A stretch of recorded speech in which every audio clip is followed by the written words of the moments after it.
درانه کتونکو السلام علیکم.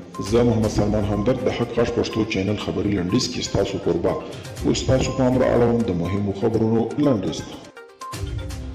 د امریکا دفاع وزیر لوید اسټین وایي چې د راتلونکي اګست میاشتې تر پایه به ټول امریکایي ځواکونه له افغانستان څخه ووځي. نوموړي ویلي چې د ځواکونو له وتلو وروسته به هم دوی په افغانستان کې کلیدي رول ولري او امریکا به په افغانستان کې خپل ډیپلوماټیک حضور ته ادامه ورکړي. د ایران د خوزستان ولایت په بیلابیلو ښارونو کې د اوبو د کموالي له امله د خلکو راریونونه لا هم دوام لري. د راپورونو له مخې د تېرې شپې اعتراضونه پر مهال ډزې اورېدل شوي او امنیتي ځواکونه هم ښارونو کې حضور درلود.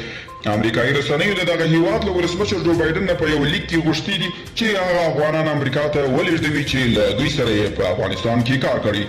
او د امریکا د بهرنیو چارو وزارت د سیاسي چارو سلاکاري وکټوریا نولاند وایي د حامد کرزي هوایي ډګر د هر ډول امنیتي ستونزو په صورت کې په افغانستان کې د امریکا او متحدو هیوادونو ډیپلوماټیک موجودیت ناممکن کیږي.